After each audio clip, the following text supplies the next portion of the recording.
17 days was the period of time that the miners were trapped underground without their family or the world knowing that they were still alive. It was a period of great suspense and awful turmoil for the families involved.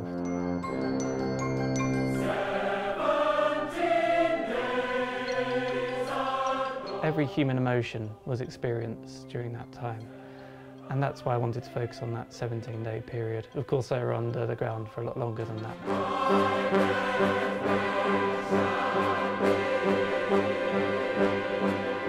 It has a story which had a potential disastrous beginning and had a triumphant ending. So it's the perfect piece of music.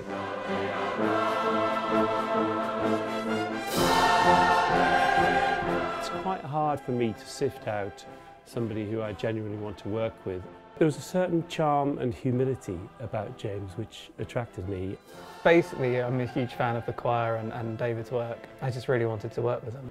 The collaboration really between David Temple and James McCarthy is a stroke of genius.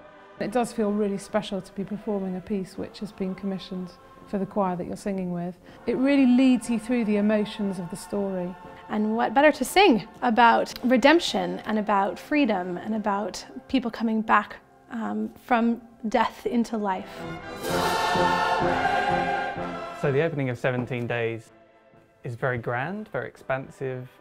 It's a community singing together in worship. It's a setting, I am the resurrection and the life, he that believeth in me shall never die. And I wanted to start with a bang.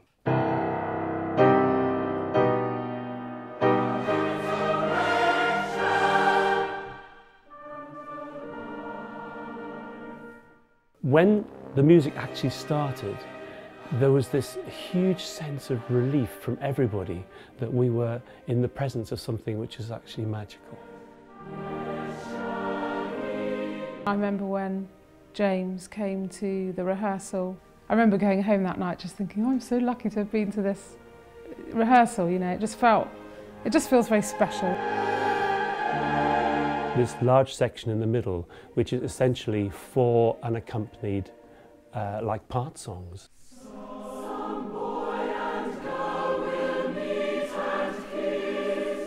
And actually, it's the fulcrum of the piece, this reflection, using these glorious poems by Rupert Brooke and Charlotte Mew and Emily Dickinson.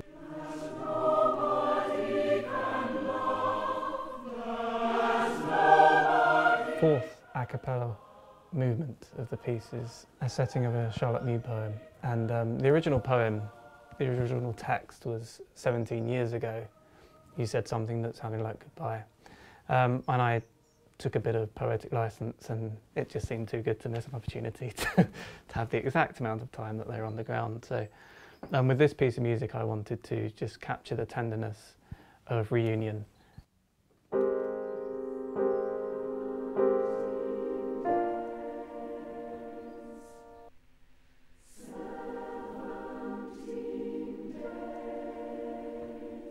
We have these remarkable a cappella bits that the choir sings. There's something wonderful about the quietness and the stillness that happens in the middle. My Cratchit Festival chorus, all these singers who I know inside out were overcome with the music.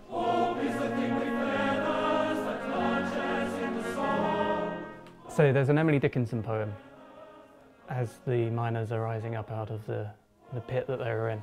I wrote a tune for the children to sing, and I wanted it to be just beautiful and innocent and depicting this little bird flying overhead.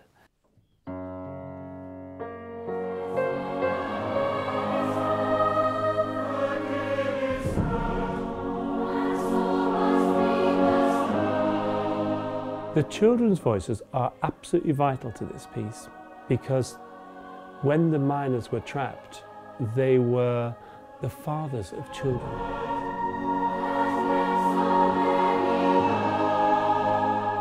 And it was important that they were part of the piece as well. It was really exciting because I had the opportunity to stand in front of everyone and sing to an audience, also quite like an emotional by the words of the piece.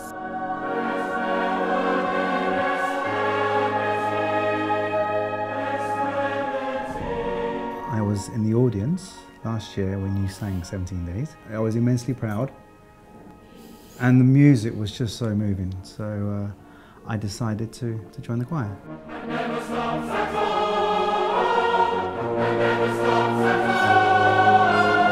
The very special thing about Crowdsham Festival Chorus is their flexibility and the range of colours that they're able to create. The work actually reached beyond boundaries of anything that we've ever done before. I don't think any of us ever forget the first time we heard our favourite piece of music. And for some people, this was that moment. I love this piece, it's beautiful. Uplifting. It's an absolute joy. His setting of the poems is something that I've never come across before, which looks good on paper, but sounds glorious in real life.